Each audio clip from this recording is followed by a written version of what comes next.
I'm going to show you these tonight. These are going to be felted, and you can tell right now they're pretty big. They're pretty big. I mean, they're even too wide for me.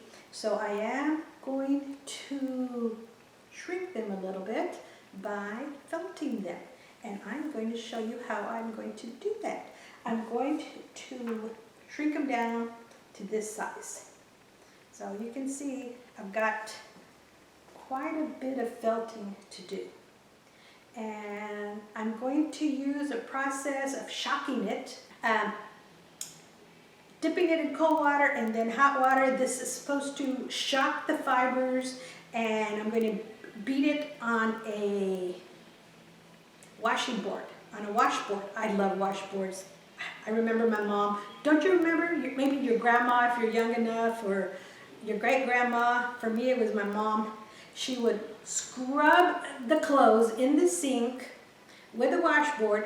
She would boil them, or whites, and then with bluing, and then she'd put them in the washing machine. I tell you what, I had the cleanest underwear in the neighborhood. And it's too bad that's something you can't show people. So, why don't I cut away and get things ready so I can start felting. Okay, I'm ready to start felting, also called fulling.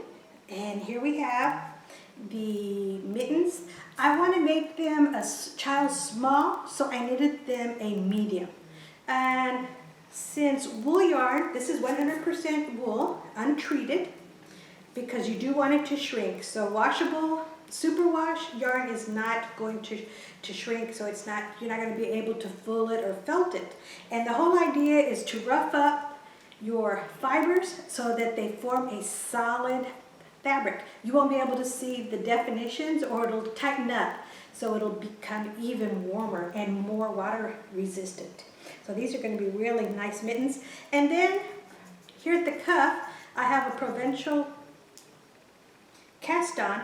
I will take this off, and then I will just make a regular stretchy rib. Probably a one knit, one rib, or one by one. One knit, one knit and one purl, one by one. And one thing that you need to be aware of knitting, it is going to shrink more lengthwise than it is going to shrink widthwise. So you might want to give it a little bit more length, vertical. Okay, so I have my supplies here. Of course, I've got my mittens that were knitted a size or two bigger than you actually want. Measuring tape, you can measure so you'll know when you get to the final dimensions. In my case, I'm just going to hold them up to a size that I have, that I already have, and that I would like them to be similar to. And of course, my washboard. Isn't this cute? I was looking for something smaller, like a children's washboard. I bet you if I go online I can find one. But I got this at a really neat store. It's in Edinburgh, Texas. It's called Fernando's. And they have a lot of old-fashioned housewares. And they also have hats, straw hats. They have serapes. They have all kinds of really neat stuff. Here I have ice water. And over here I have hot boiling water. And I have gloves, because I don't want to dip my hands into really hot water. And then I have a little bit of soak. Oh, I love this. This is Wash for Woolens soak. So I'm just going to put a little squirt in the cold water, a little squirt in the hot water. And you don't have to rinse with, holy cow. Woo. And so I'm just going to do one at a time. So first I'm going to dip it in the hot water. I'm going to move this over here. Here's my little trusty washboard. And just rough it up. And you can see that it's kind of sudsing up. And you're going to be rough. There's a really neat story online about sailors and how they felt their gloves. They'll buy them unfelted. They'll dampen it with their radiator, and then they'll just chuck it on the ground, on the floor of their boat, and they'll walk on it and they'll walk on it for a week and get sturdy and filthy, and that's how they felt it. And what will happen is, you know how cold it gets in the winter when you're out there in the Northeast? So it'll become a water resistant, but even when they get wet, completely wet, because they can absorb about 30% their weight in water, it still keeps your hands warm. So even though the gloves are wet, your hands are wet, they still stay warm, because that's a wonderful quality of wool. So just do this for a little while. All right, squeeze out the hot, and now we're gonna shock it. All right, we're gonna shock it. We're gonna tell it, boom! That did it. So we're gonna set it in there, and then we're gonna scrub it again. Nice and cold. Give it a nice, good scrub. Don't be shy. Oh, you can see how it's really, really starting to felt up. The fibers are getting a little bit fuzzed out, but that's good. That's a good thing. I know we try to keep our woolens all nice and smooth, but not in this case. You want it to get all rough. And I can see the thumbs already changing. Look at that. You can already see how it's getting a fuzzy, a little bit frizzy. Why is all of it is actual. Right, we'll keep going. You can also do this in the washing machine, but you need to be very careful and stop it every couple of, 15 minutes. Make sure you don't overfelt and end up with something too small. And then don't forget that as it dries, it's going to shrink some more. So you lost an ice cube. You want to be sure to pin it in place while it dries. Okay. And I'm going to squeeze the ice water out.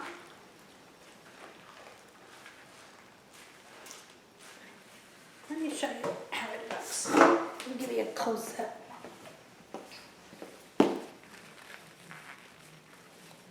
See how that's starting to look? Okay, now we're going to scrub it in. Hot. So you get the idea. You just go back and forth, scrub, scrub, scrub, watch some TV while you do this.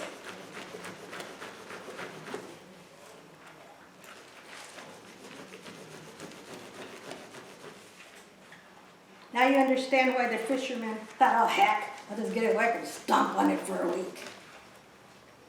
But they make really toasty, nice, warm gloves. You know, maybe we could try that. Have a pair of mittens, just throw them. I have a tile floor. Just walk on them for a week, see how that goes. The cat doesn't chew it up, dogs don't run off with it. No, not such a good idea. There we go. Now let me check this out. Give it a good squeeze.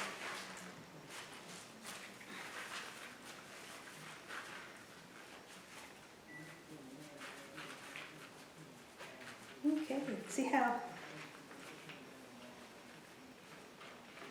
actually it looks bigger because it's wet and it actually stretched out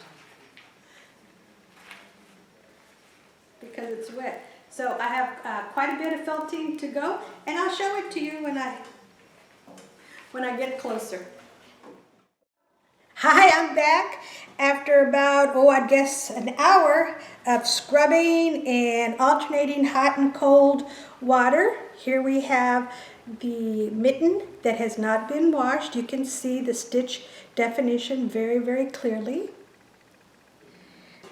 And then here I have the felted, and you can tell, we'll compare how you can't really see the stitch definition. It has shrunk. You can see here.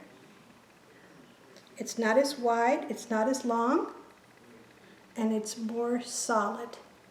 It's a more solid fabric. So it's going to be warmer and it's going to be more water resistant for rain.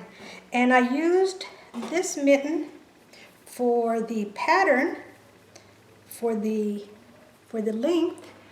And of course it's shorter because I have to do the cuff on this one. And since it is a not washable yarn, I decided to do it this way, and then I'm going to attach the yarn and do the cuff. Another way to do it is to use superwash. You can go ahead and knit it with superwash yarn and then use your 100% yarn, and you can do it that way. And so when you felt this, the hand part, the cuff will not shrink. But you can tell it's a little bit wider here, but that will gather, that will be pulled in with the cuff. And I'm happy with the size. And one thing I noticed is when I had it in the hot water, it would soften up the fibers and it would actually elongate. And then when I dipped it into the ice water, it would really stiffen up. It would thicken, and you could feel the difference. Now over here I have a bliss stick. It's a little tube, and it's you know, a very nice shape. Just put in the thumb, and this way I'm going to have a nice thumb shape. And I'm going to block it. I'm going to put this on my ironing board since I have a nice shape, and I don't want it to, as it dries, I don't want it to shrink anymore in length, which once you felt it, it's very difficult to stretch it out again. But if you want it to make it a little shorter, you can push it in like this. I'm pushing in the thumb, make it a little bit shorter. And then I'm going to block it. I'm going to put it on my ironing board. I'm going to put some pins so that it won't shrink as it dries. So it won't pull in as it dries.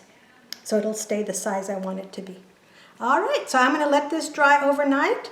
I'll work on my other mitten, and then I will show you the mitten after I have knitted the cuff.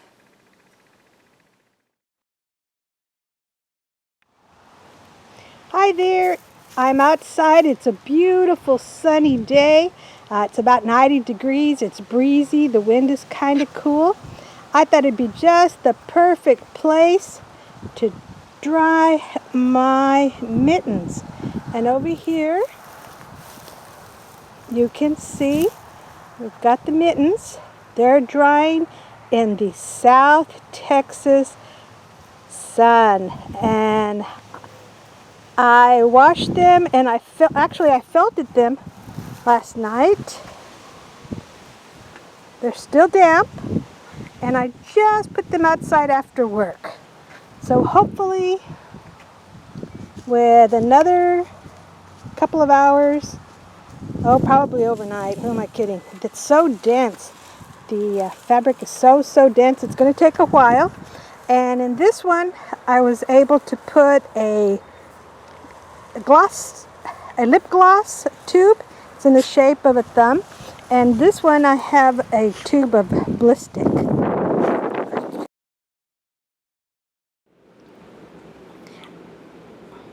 I'd like to show you how the individual strands of yarn get fused together. You can see here, they kind of looks like a nice stripe. Get a close up. Kind of looks like a candy stripe, doesn't it? But if I try to pull it, it takes a big tug to take it apart. So you have the individual strands. And over here, you can see this one is just a solid mass. This is not going to be pulled apart. We have a solid fabric. This is not going to come apart. It was all the little fuzzy fibers, all the little burrs of the wool have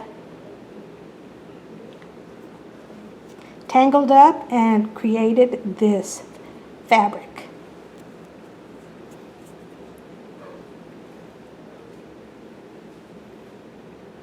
That's pretty much what felting is. You take individual strands and you beat them, you agitate them, and you fuse it all into one solid fabric. Here is my felted mitten. It dried out in the hot South Texas sun for 2 days because it's so thick. I actually knitted with double strands to create a bulky, and so it was a very, very thick fabric, very thick indeed. And I did use the provisional cast on because I didn't want to do my ribbing until after the felting because I didn't want my ribbing to felt.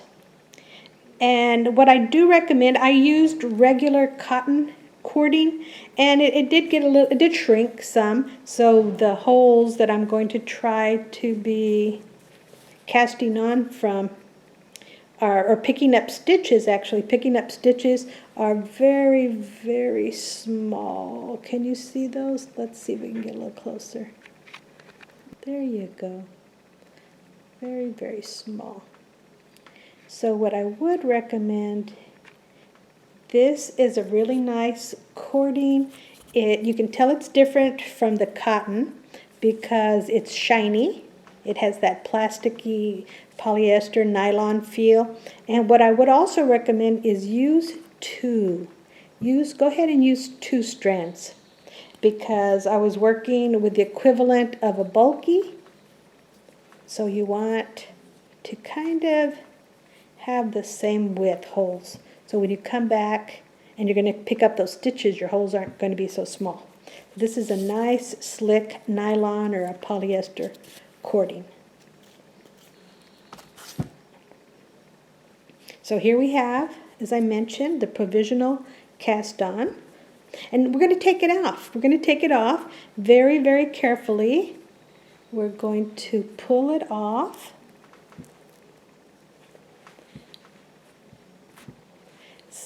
Does stick a little bit, so use scissors instead of pulling it. And that's because the cotton shrunk as well. But just ever so careful. You're going to remove that.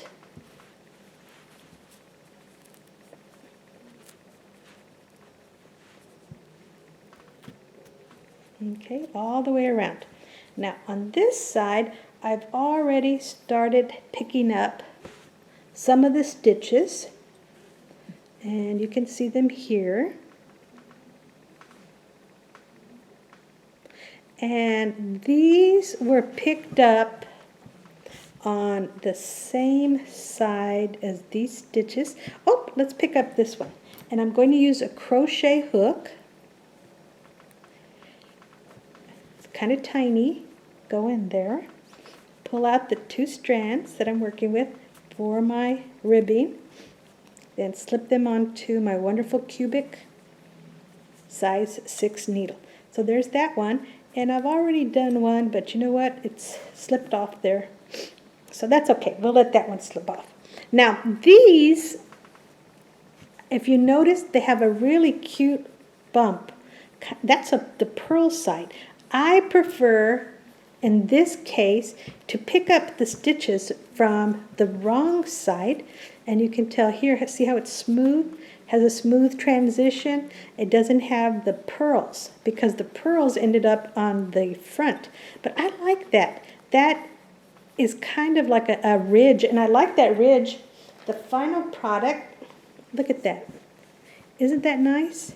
Because you have the flat